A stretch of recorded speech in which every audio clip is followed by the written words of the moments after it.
We are live from Rookies Bar and Grill at 130th and Pearl, and we're about to have a good time. So, welcome to the Brownswire. I am that fat guy, Fatty, aka that fat guy.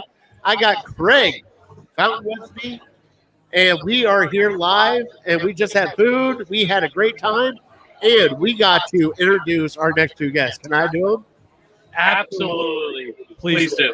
All right, you got to mute your mic again. All right, so first off, we have from the Orange and Brown Report, from the Orange and Brown Film Breakdown, we have Jake Burns joining us tonight. Hi, guys. Thanks for having me. And also from Eyes on Cleveland, from the Brownswire, we have Brad Ward on with us. Gentlemen, how we doing? All right, so let's make this an interesting Browns table. Are you guys ready? Ready. Ready to go, buddy. Can I jump in real Go ahead. quick? Go ahead. All right, so here's what's a little bit different. All right. I'm hearing myself. I know you're hearing yourself. I got duplicated audio. So normally we invite everybody to come on the show. We post a link. You join. You can FaceTime us, audio call, join the roundtable discussion. Yes. Tonight, we have two special guests. So we're just going to roll with our guests. Comment on Twitter, Periscope, YouTube, Facebook. We can display it and address the comment. All right, Fatty. All right, so the first thing I got to bring up. What are you drinking, Fatty? Oh, I got Jameson on the rocks. I've been doing picklebacks too. I also got a, let's see here. What else did I get? I got a Rise and Grind burger with a pretzel bun. And Brad, Jake, you seen it. It looked delicious, right? It would look phenomenal. All right. We also got some chicken wings. We're fat here. I'm sorry. I'm coming off my show onto this one. I'm just pumped and ready to go. All right. My bad. And the one thing I wanted to bring up to both of you, because we had what is it? Fatty grinds my gears or Fatty's hot seat? What are we doing with that? You know what really makes me go soft? Fatty's That's hot what seat. it was. All right. Well, so I brought up, Jake, we talked about Mike Tannenbaum and his reaction about a system quarterback and all this other stuff. I want your guys' opinion because I came strong on the last show saying no matter what happened, I don't think that Josh Allen or Lamar Jackson would have lasted with Hugh Jackson, Greg Williams, Freddie Kitchens. And the one that came out on top was Baker Mayfield because I have a feeling, granted, they have great talent, I have a feeling that those coaches would have killed those quarterbacks. Brad, go ahead. I'll go after you. Not to any of those quarterbacks' fault, I would agree that Baker may have been probably mentally best ready to handle it. I would say that as far as Josh Allen goes, I think the talent is there enough that, I think he's pretty strong and probably could have made it through. Where I don't see with Lamar is that I don't know if the Browns would have gone as far as needed to, like the Ravens did, to put around Lamar what is necessary. Like the Ravens went all the way, right, to put everything around him to build it all for Lamar to make it work. And I don't know if the Browns would have done that appropriately or gone far enough to make him successful the way the Ravens did. And I think that's more the Browns' fault than anything at the time, right? We're talking about in the Hugh regime, not now. So I think that I don't know if Lamar would have lasted just because I don't think the Browns would have done enough for him. I think Josh Allen could have lasted, though. I don't know. I think Josh Allen needed so much refinement to what he was doing, completely make over his decision-making process, completely make over his mechanics from his base work to his arm, because the guys at Cover One who cover the Bills have done a great job at tracking this stuff. Yeah. And listen, I don't think any Cleveland fan thinks that His name's eluding me right now. There's an offensive coordinator over there. What's his name? Help me. Cleveland. Dable. Yeah, that Brian Dable's some quarterback whisperer. He's figured everything out, but there's certainly I'll give the Bills credit. Like, I thought they had a really good plan. They had a really strong foundation in the front office and the head coach, and they did give Brian Dable a chance to formulate the player. You work with the player, make the player who he needed to make him. So I give them credit. I just don't know. There was a lot that needed to change. We just saw Josh change. I think people discredit that his rookie year was pretty bad. He couldn't throw the ball effectively at all. And the good part about Josh is his legs have always saved him. That's great. They've kept – the thing I always say is if your legs can make you a still salvageable player, they'll give you more time. They'll give you more time because you can make enough positive plays with your legs. So I think Josh was granted some leeway there. He was up to maybe I would say he was up to a respectable level his second year before going into year 3 and figuring it out with the right weapons, and they finally kind of honed everything in. Does that happen if he's taken first overall, so the pressure changes? He works with Hugh and Todd Haley, who completely had different opinions on this whole thing. You could see from the very beginning that that Hugh and Todd didn't see anything the same. And all the way down to waiting to put Baker in 3 weeks into the year due to an injury, really.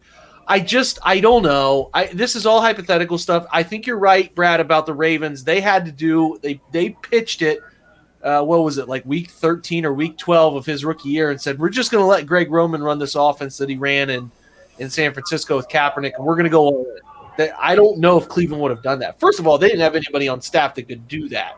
Right. They had no guys like Greg Roman around. So do they go get Greg Roman in another year? I don't know. I just think Lamar's in the only offense that he can really truly become the version of Lamar that we've seen.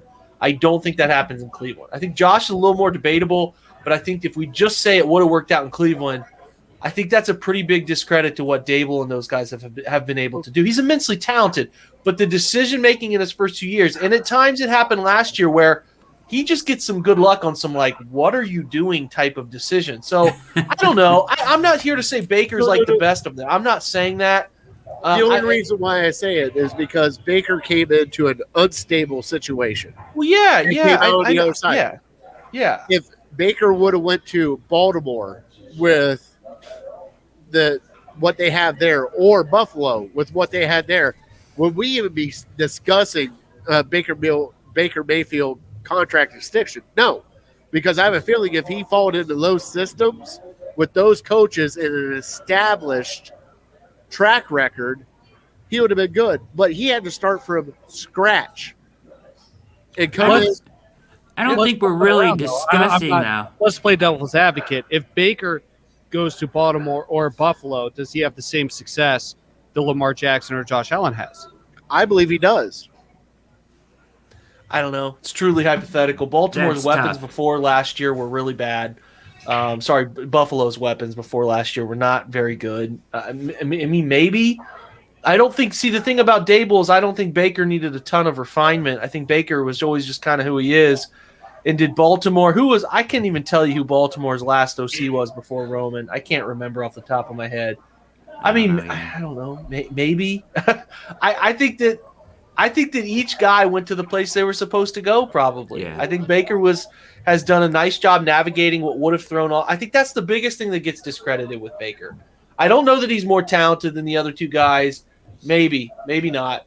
But what he was able to withstand deserves way more credit than he's given, because you don't see teams shuffle 3 head coaches in a short span like that, 4 if you include Greg Williams. So to come out of that on the other side and to be a guy who can still lead a franchise potentially, as we all think he's going to in the next 5 years, then that deserves far more credit in this offseason than I think it's given. And it's something that people like the Mike Tannenbaums you want to talk about are not doing a good enough job of encapsulating how hard it is to jump through what he had to jump through to get to where he is to be a respectable quarterback. So, could he be fine in Buffalo? Could he have been fine in Arizona where, Josh Rosen was selected? Maybe. Sure, probably. I don't know. I just think kudos to Buffalo, kudos to Baltimore for bringing out the best in those young quarterbacks. And I think the Browns are finally now on the path of bringing out the best in Baker. Late, it took a lot from Baker to get to where he is, but the Browns are doing the right things now. I think that one of the things that's interesting is with Josh Allen, he corrected from his rookie year one of the, statistically speaking, something a lot of quarterbacks don't develop well on his accuracy. He had pretty bad accuracy as a rookie, and that is something that has progressed with his game, whereas Baker's development has been more of a well-rounded organic development. Lamar Jackson, he had a truly historic season, his MVP season. I don't know that his arm is going to carry him through to the point where he is going to have this fantastic career and repeat that MVP type performance. But and maybe that's just me, but I'm curious. Here's something else Tannenbaum has had to say. Justin Herbert, he's the biggest, the fastest, the strongest, the most competitive of all those quarterbacks taken in the first round. Jordan Love, Tua, Joe Burrow. He has Justin Herbert as the next superstar, discounts Baker. Do you guys think that the man who broke Baker's rookie touchdown passing record is better than Baker? What do you guys think? Brad? I think he can be. I mean, okay, so Justin Herbert, I think, is going to be fantastic. So let me start with Mike Tannenbaum. First of all, before I say anything about him, he'll forget more about football than I'll ever know. So let's not pretend like I'm on the, you know what I mean? This guy was a GM and everything. So before I say that, but his comments about he Baker can also Mayfield, be an idiot, though. He can still be an idiot. That's where I'm going. I'm with That's Jake where I'm on that going one. next. That's where I'm going next. Now. That's where I was going next. I was prefacing his smarts with saying that he is an idiot in that what he said about Baker Mayfield was lazy, and these guys just, I think, get on a narrative and they stay and they just don't see enough to move off of it, and they're slow to move off of it. They're slow to adapt. Like he probably didn't watch all the games that we watched. He probably didn't see everything that we saw, and so he's slow to move off of that narrative, and then he sounds dumb when he says what he says about Baker, right? So that's kind of where I think that he comes out on. There's a lot of guys in the national media like that once they're on a narrative or they've come out on something, that they will not move off of it despite great evidence in their face of the opposite, right? Like they just won't do it. So I think that's where he looked a little ignorant as far as Baker goes. As far as Justin Herbert goes, it's hard to say. I think Justin Herbert's ceiling's pretty high. To compare him to Baker is tough. I mean, I think they both have, nice, strong arms. Herbert has the size advantage a little bit more. I do think Herbert is going to be a special quarterback. I do. It's apples to oranges in some respect. No, I think it's okay to say that a quarterback is better than Baker Mayfield or has a brighter future. That doesn't mean Baker can't do really great things. Like, he can still win Super Bowl. We're trying to make this like declarations on these guys so soon. We don't know. You didn't know. Go back to like 2008. You didn't know Phillip or Eli or Ben who was going to turn out to be the best. I think Justin Herbert has some fantastic tools. He handled pressure really well last year. He has a live arm. He's a big dude. And he made some really tight window throws. Baker also did some of those things his rookie year. I think if you put everybody collectively in the league in a row and said, hey, select who you want. You want Justin Herbert or Baker Mayfield to lead your team for the next 10 years? Everybody would probably, a majority, 80% would probably say Justin Herbert. So that's okay. Baker can still do a lot of really good things. Yeah, and I was just going to say to you, Craig, before when Fat said, we wouldn't be talking about Baker Mayfield extension, I want to be clear. I don't think we're talking about if Baker Mayfield gets an extension. I think that's a done deal no matter what. I think it's just a matter of when and how much. All right, so let me ask you, because we ran a Twitter poll, and the Twitter poll was, should Baker Mayfield take a team-friendly deal or maximize his first non-rookie deal? This is something that we ran last week. We had a couple hundred votes. I'm curious to get your guys' input before we reveal the results. What do you guys think? You get one opportunity to play football in your entire life, and you should get every single penny you can get out of it. I don't ever expect a professional player to not take the absolute most they can get. Now, if they marry Giselle, who makes more money than you do, you can start doing that stuff. Everybody wants to talk about Tom Brady. Well, he takes less because, bro, look who he married. Like, have some common sense here. Money's not an issue with that family. He cares about legacy. So stop with that. Baker should take I know Baker comes from money, but you to sit here and to say Baker should be shamed for taking every single dollar he can get is the dumbest thing in the world, because every human within means should take as much money as they can possibly get. No, there's no way in which he should take a team-friendly deal. Okay, he can do it if he wants, but if you're going to shame him, that's a problem to me. Brad? Yeah, I mean, I would think that he more than likely will go after every dollar. And here's the thing, and he could take a team-friendly deal, and I think you'll probably get closer to what you want as a team-friendly deal if you do it before this season than after, because I think he's probably going to ball out and get closer to 40 million plus next year. But I think that I'm all for these guys getting every dollar they can. And there's also, you have to take into account too, the players union and the other players too. If you are taking a team-friendly deal, it's kind of frowned upon by other players in the league. They want you to max out the deal. You're doing what you can for your fellow player when you take the most money you can get, because then the next guy gets a little bit more and the next guy gets a little bit more. So if you take a team-friendly deal, it just kind of makes everybody else look kind of bad. A players' association point of view there too. Thoughts, Fetty? It doesn't matter right now, because no matter what you pay him right now, 5 years down the road, it's going to be less than what any other quarterback is going to make. So if you look at the contracts that have been shelled out, right now we thought that Patrick Mahomes' contract is just going to be ungodly. Well, 5 to 6 years from now, Patrick Mahomes' contract is going to look like pennies. I mean, it really is. So whatever you got to do to sign him, just sign him and be done with it. It's not our money. That's my philosophy. It's not our money. What does it matter to us if he takes a team-friendly discount or not? Because 6 years down the road, it's going to be team-friendly, because quarterbacks are going to be paid $60 to $70 million a year at that point in time. I mean, we don't know. We don't know what's going to happen. I think that one of the biggest things is whoever signs their quarterback to an extension first, whether it's the Browns with Baker Mayfield, the Bills with Josh Allen, the Ravens with Lamar Jackson, whoever gets their deal done first is going to get the most value out of their contract. And after that, it's going to kind of reset the market. Now, here's our Twitter poll results. We had a few hundred votes. 45% say take a team-friendly deal. You want to invest. You want to leave money to be invested in the positions around you. 55% say maximize the contract.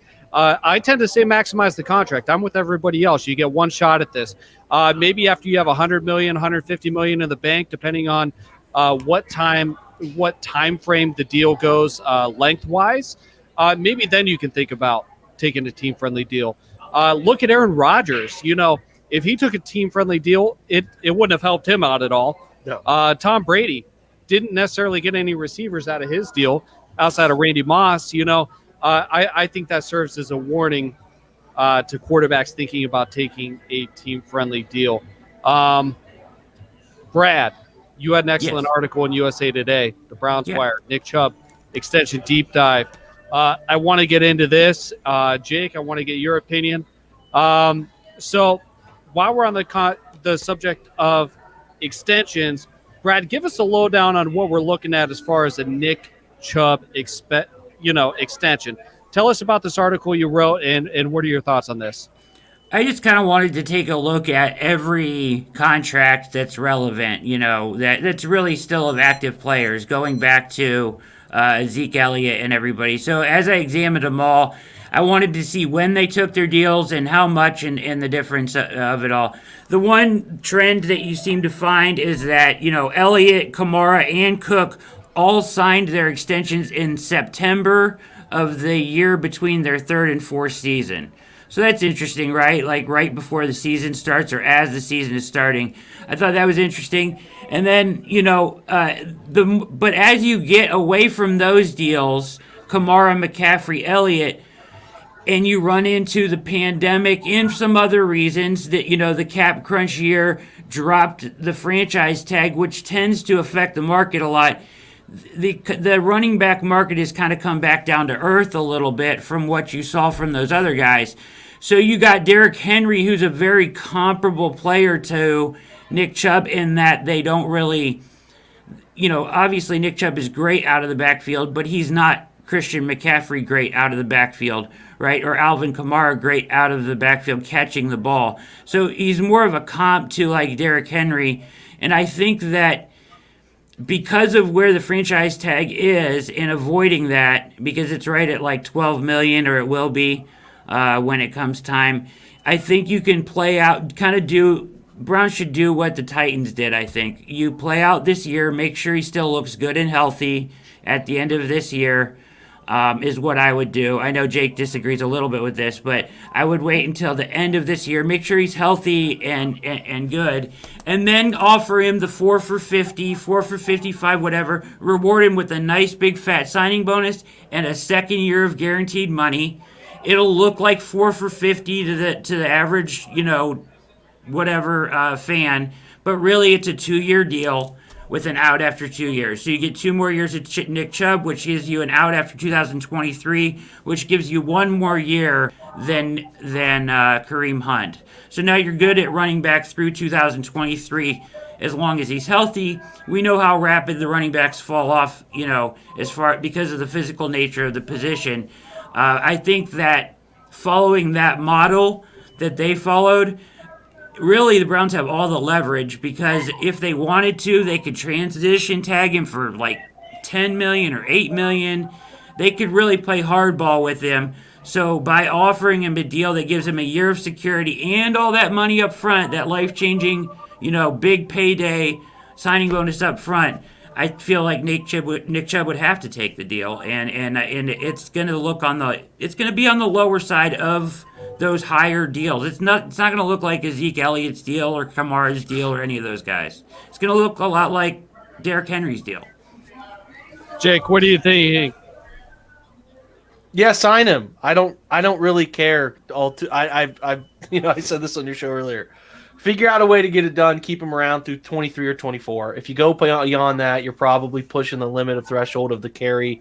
I think they've done a nice job keeping him from being overworked in his the first year was not his choice. It was the Hugh Jackson, Todd Haley issue.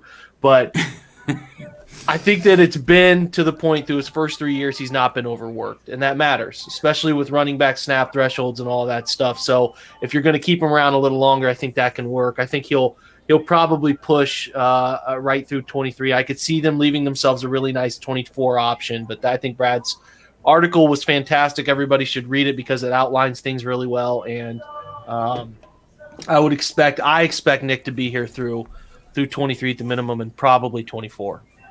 Thoughts, Fatty? I'd sign him. He is a legit, game changer. He really is. And, you don't see those that often in the NFL, especially at running back. I mean, you have Kamara, you have Derrick Henry, you have, Zeke, sort of. But watching him right out of his rookie year to now, no matter what happens, if he gets a chance, he's breaking an 8-yard touchdown run. Those guys are a dime a dozen. And it's, everybody says that running backs are they're running backs. You can find one and plug one in. Well, when you find one that's a legit running back, you can't do that because guess what? He's worth more to your team than other people are. He's snubbed on every top 5 pure runner list. I know. He's snubbed on every top 5 running back list in the NFL, but everybody says he's the best pure runner. Blows my mind.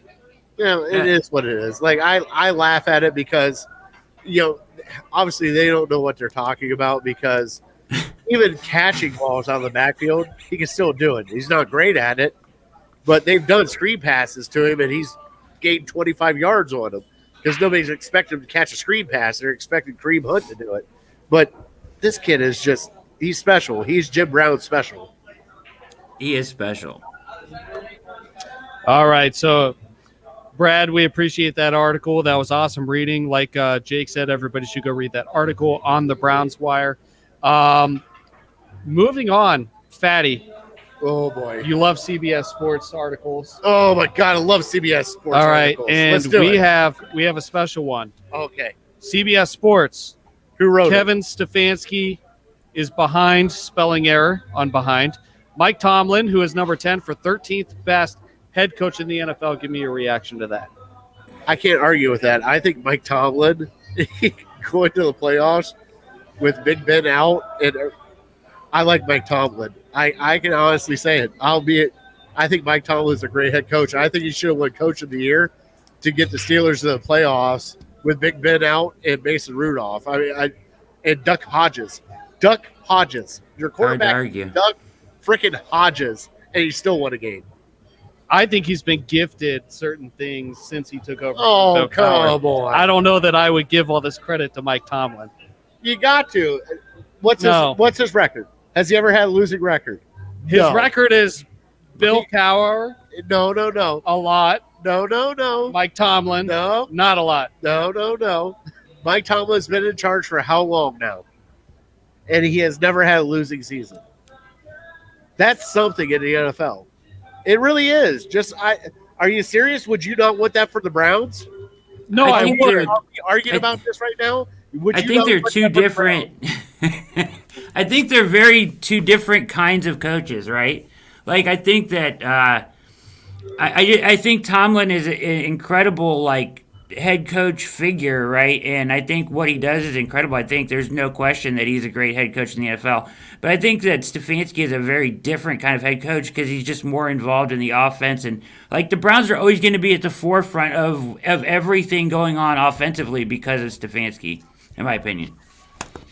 Yeah, you sort of have to differentiate these head coaches sometimes because some guys are tied into play callers. It's like you separate. It's funny, guys being recruited in college. You separate them pocket quarterbacks and guys who are mobile quarterbacks, and they're head coaches who you kind of evaluate their skill set. And Stefanski it's premature. Kevin's got a lot of seasons to go before he gets to the longevity of Mike Tomlin. I think Mike Tomlin's probably still disrespect. He never had a losing season. For as long as they've been going, man, to never have a losing season is pretty crazy because they've had some rosters that have not been that good. They've had some good ones too, but they've had a few where it's been okay, that team should have went 4-12 or something. He's the ultimate motivator. He motivates his group well. Now he has shortcomings where he doesn't get there's been plenty of situations where he hasn't got the job done either. But Mike's body of work is really strong, and he's a motivator type, which means he has to hire the right coordinators. And I'm not sure he's done a great job with that of late. I'm not sure Matt Canada's the answer. We'll see whether Matt Canada's the answer. But no, I don't take any offense to Kevin being behind Mike Tomlin at all. Jake, I'm curious. I'm not saying win the Super Bowl. That's an obvious answer. But outside of winning the Super Bowl, when it comes to the intangibles and other things, what does Kevin Stefanski need to do to get to being a top 3 head coach in the NFL? Just keep doing it. I mean, you have to keep proving it. It's the same with Baker. Everyone wants to talk about how's Baker get more respect. Well, keep doing it. Show consistency. Keep proving that he can help Baker take Baker to another level. Keep the right motivation tactics in place. It's all about longevity. We've grown accustomed to losing so long. We want to presume the Browns now, because they won one season, have been winning for so long. They need to do it for a 5 to 7 year stretch, and then I think that respect will certainly come. He's got to. I mean, I don't know what else he can do.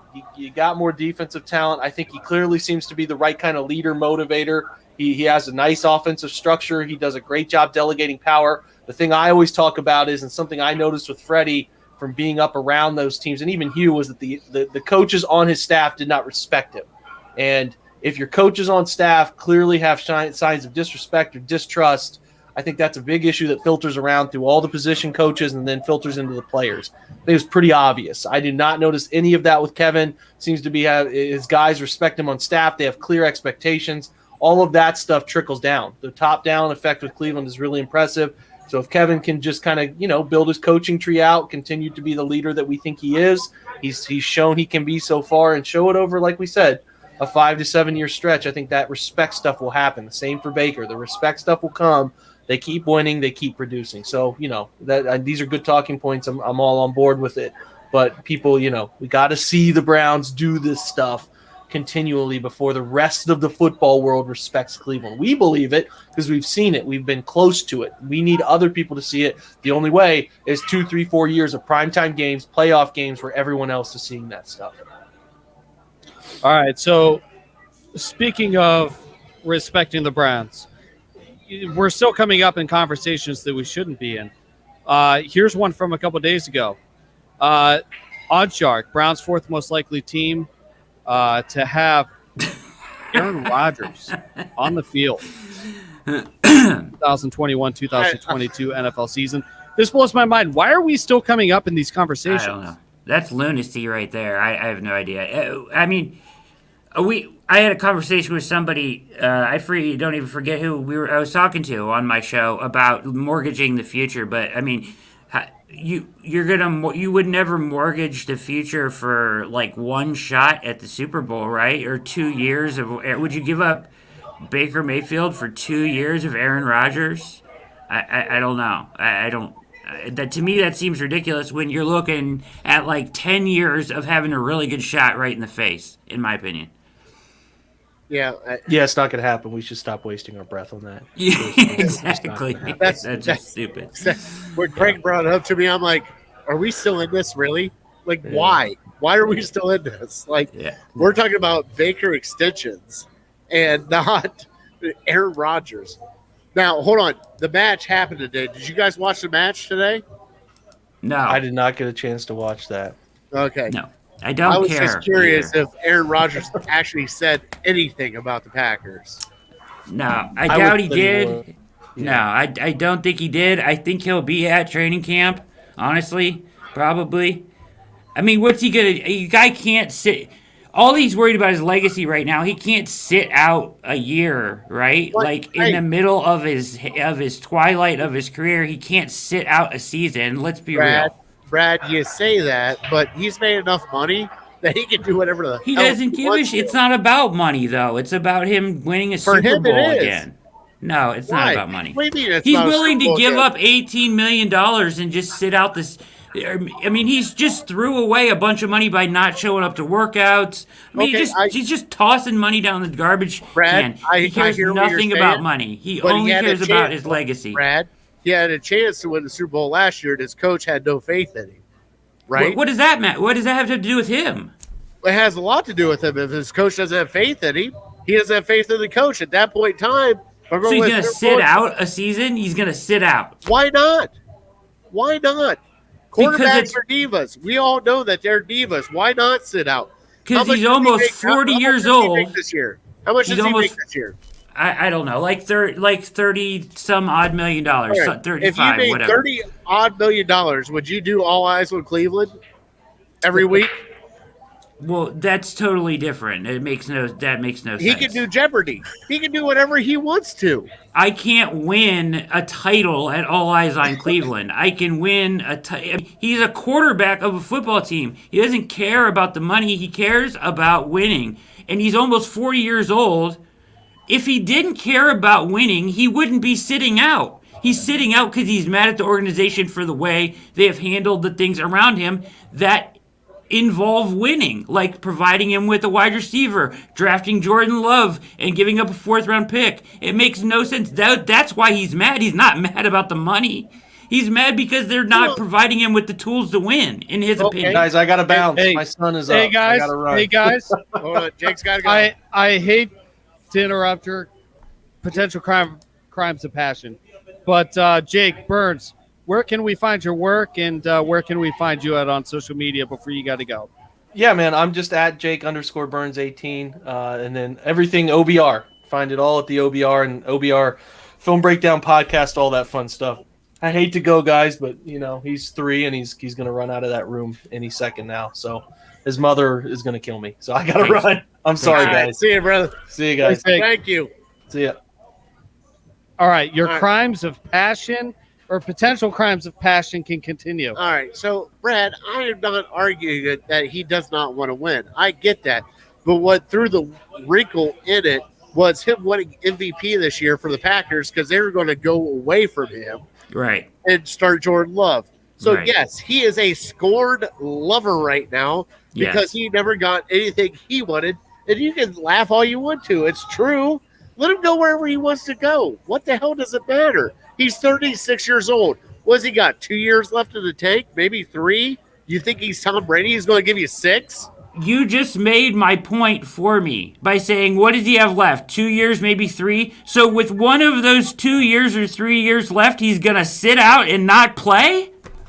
That's his choice. That, It's not our choice. I'm just saying he's not going to make that choice because that's a dumb choice. Like, when it comes down to it, he's not going to sit out a season at this point. That's lunacy. Okay, so let's say he comes back and plays. You think he's giving his full effort? Yes, he wants to win. All right, Yes. so you actually think that after this whole offseason that he's Yes. going to come back to the Packers and throw up an MVP season? Yes. I don't know if he'll throw up an You're MVP. calling me? I don't Really? think I didn't say he was going to play at an MVP level, but he just did last year, so what's to say he won't this year? That's, Baker's going to be MVP, so I don't think that should be in the discussion. I think he's checked out. I think he's done. No, man, this is you. No, I'm being dead serious. I think Aaron Rodgers is checked out and done. I followed the story from the beginning. You're missing the breadcrumbs. He's been leaving them all along. He's left a path open for him to return the whole time. He'll be there, guaranteed. All right. Ask the coach. When they ask the coach, like, oh, are you concerned about this and that? No, because he's already told the coaching staff that he'll be there. He's already told everybody else that he'll be there. Also, the coaching staff, they got another first-round pick in Jordan Love that will be there. The coaching staff did not draft Jordan Love. Sorry, that's Gutekunst. That's the GM. They had to go off on it, didn't they? He has a good relationship with the coaching staff and the players. He said that. It's not about that. It's about the front office, period. As Fridge says, Blake Bortles got signed too by. Oh God. So what are we going to do there? You got 3 starting quarterbacks. You got to have a number 2. I'm just mushing your balls. I don't care about Green Bay. I don't care either, but I'm just saying I honestly believe there's no way he'll forfeit a season. Speaking of Green Bay, where the hell is Christian Kirksey right now? I have no clue. Where is Christian Kirksey? I believe he's there, isn't he? He played really well last year for him. I thought he got cut. I have no clue. I thought he played well for him last year. Why did he play well for us? Oh wait, he was injured. Yes, he would have played well for us. Fatty, you want to lead us into the next subject? Oh, what is it, Justin? Training camp battles to watch. What position groups are kickers. we looking at? Kickers. I got a bunch of them. Yeah. Kickers. Besides kickers. Kickers. Do you really think the kicker battle is up? No. God, I think defensive tackle, kickers, quarterback. Well, you said kickers again. I asked you about kickers. And you said kickers again. Kickers, punters. No. There's no team punter. coordinators. There is no punter battle. It is the Scottish Hammer. There's nothing else. Nothing else at all. If anything, Scottish Hammer is eligible to play any position on defense where you can hit somebody. So, I think it's defensive tackle and kickers. Do you guys disagree with me? Defensive tackle and what? Linebacker. I guess. I mean, what do you mean at linebacker? Like, what's the battle at linebacker, really? Really, it's open-ended, right? I mean, There is no battle. Huh? There is no battle. Well, I mean, in some extent there is. I mean, we bring in Anthony Walker. Yeah, Anthony Walker's going to play the safety linebacker guy. Okay, so Mac Wilson is a fringe player. He's in danger of being cut this year. I would say that Mac Wilson. Some position battles here at linebacker. I mean, linebacker would probably be our weak spot on defense, though, right? Yeah, I think defensive tackle is the weak spot now on the defense. But as far as linebacker goes, I think Anthony Walker will play the most downs this season. I think Jacob Phillips is going to be excellent. I think JOK is going to be excellent. And I think Mac Wilson could be good, but he is on the bubble. You're right. He does have to show out. Sione Takitaki will play on rundowns, first downs, and that's about it. But that's kind of what they're going to do with it, I think. And I think though the decisions you're making about the linebacker room are at the back of the linebacker room, right? They're at the edge of the roster, not so much who's going to start. I think when you look at defensive tackle, all of those guys are going to need to play in that defensive tackle room, and I fear that they're a little weak there right now, or they don't know who. I think they could be strong. There's a lot of talent there in camp, but I don't think they know who those four guys are beyond Jackson and Billings. I think I think at cornerback, it's going to be interesting to see who starts and what kind of depth we have there. I think we have a very clear picture there, but a linebacker, defensive tackle in particular. I mean, what are we going to keep? Four guys? Maybe five. I mean, four, we definitely maybe five. have some competition there. So I think Tommy Togiai makes it most intriguing roster spot or position up for a position battle in training camp. I think defensive tackle in that second corner spot. I think that's a coin flip between Ward and Greg Newsom. Or not Ward. Why am I Greedy. thinking of this? Williams? Greedy. Greedy and Greg Newsom. I'm sorry. I lost train of thought. But I think those are the two. I think defensive tackle alone, I mean, they got 48 of them right now. I mean, they really do. They signed 16 guys to see what's going to happen. I can't wait to see what training camp brings out of them. So when we're looking at training camp, Brad, I'm curious. We have a ton of guys. We have a pretty clear idea of who's going to start on both offense and defense. At least who offense. would be some of your surprise guys, talent-wise, on the roster bubble? Who's going to have to unexpectedly fight and compete for a spot on this roster when we get down to the 53? Dearness Johnson.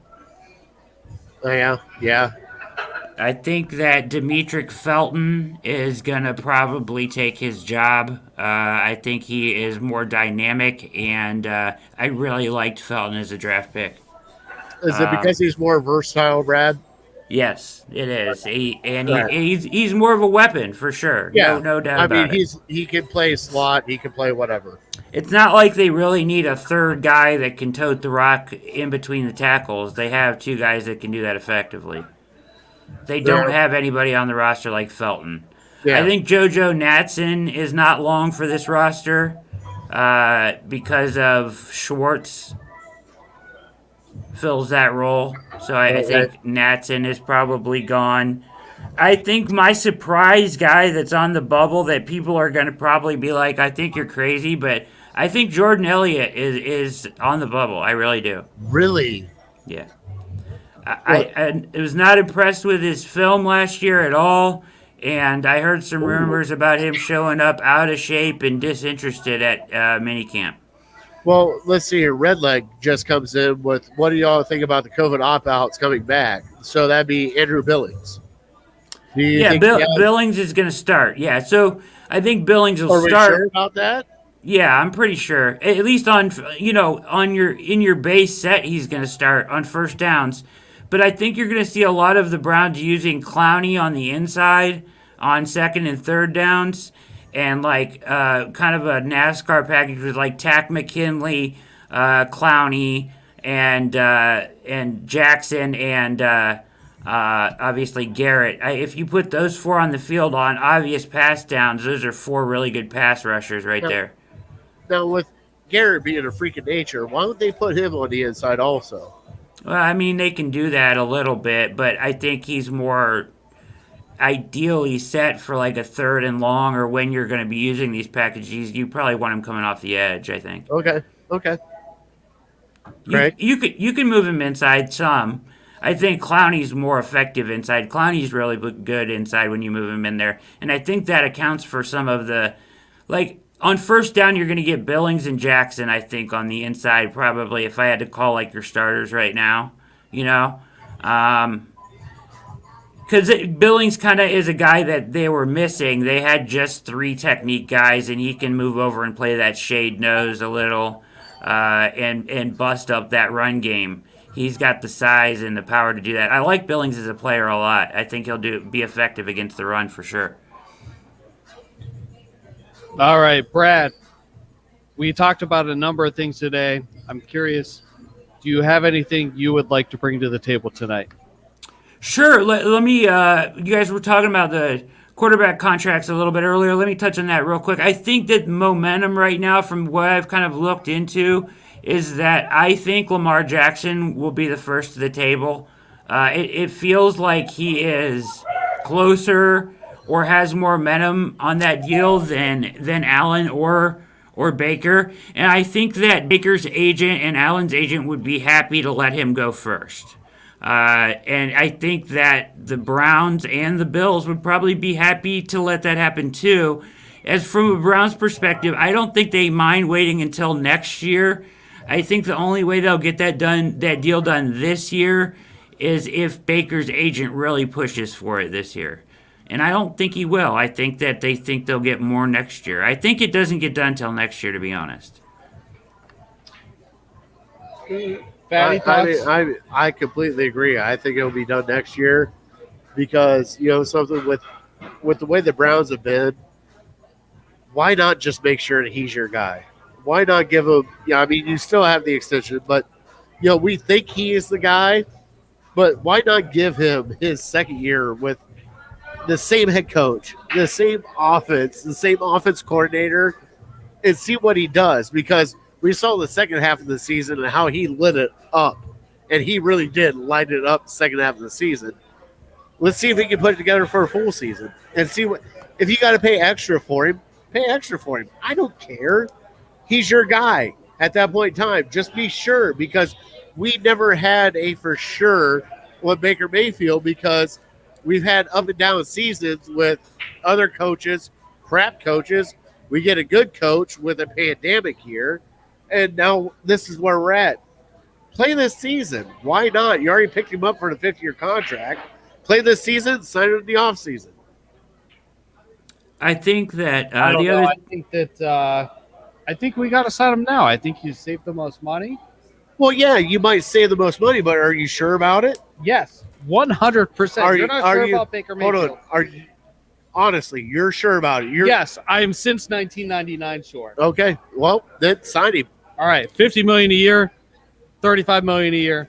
Done it. I don't care. Done. That's the thing. Done.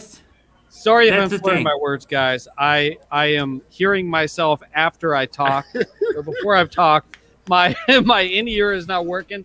It sounds like I'm wasted when I can hear myself, but I assure you that is not the case.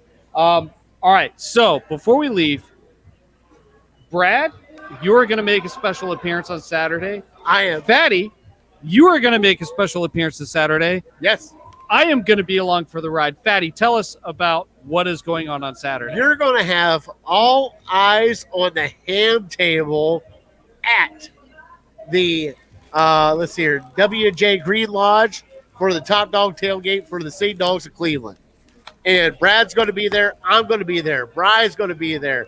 Craig's going to be there. Always Positive Jay is going to be there. And a whole bunch of others at our table. So we're going to get it. Brad, what time are you showing up? I don't know yet. You tell me when you guys are going to be there. I'll be there then. All right, we'll discuss this off air because Craig's got to work. As I throw it up in quotations, he's got to work. All right, but that's okay. We'll just do a all eyes on a legal ham. He doesn't have to work. It's fine. Stop. All right. But no, you guys can catch us July 10th from 1 o'clock until 9 o'clock at the W.J. Green Lodge in Berea with Top Dog Tailgate with the City Dogs of Cleveland. There's going to be a cornhole tournament. There's going to be a 50-50. There is going to be gift baskets. Bring your cash. Adoptable dogs. Adoptable dogs. Also, Nats tailgaters are going to be there with their OBJ dogs. And I saw a picture of those, and I got to try them. I'm bringing the video camera for the vlog, so I'll have video. Gonna do some fan interviews. All that Perfect. stuff. Yeah. Perfect. So come catch us there. Outstanding, Fatty. Take us out. Let's wrap this up. Well, Brad, thank you so much for joining us. I will see you in about 4 days. Where can we find Yeah. find Brad? Let's see here. We can find him at the Brownswire. We can find him at All Eyes on Cleveland. Where else can we find you? At Ward on Sports on Twitter, and go to alliesOnCleveland.com. Just redid the website. It's fabulous. There's a voicemail button on there. You can leave your message. We'll play it on the air. I already got a couple of those. We've got a newsletter in the works, of All Eyes on Cleveland newsletter coming out. You just put your email in there and get subscribed to that for free. We got a ton of stuff going on. But go check out the website. It's honestly beautiful. It's glorious. All right. Thank you, Brad, so much for coming on with us. We will see you Saturday. All right. Have a good night, bud. Thanks, guys. As always. Well, Craig, it is me and you. Yeah, you know what it's time for? What is the time for? It's time for us to sign off because I've been here way too long. I don't want wanna go. We're going. I don't want to go. We're going. I don't want to. All right, you can stay and I'm leaving. That's how this works. So, cheers. Cheers to the Browns table. Other left. There we go. All right. So, I am that fat guy. He is Craig Fountain. We are the Browns table. Come check us out live every Tuesday at 8 p.m. Also, check us out July 10th at the Top Dog Tailgate for the City Dogs of Cleveland. Well, as I always say on my show, I'm uncorked, unloaded, I'm out.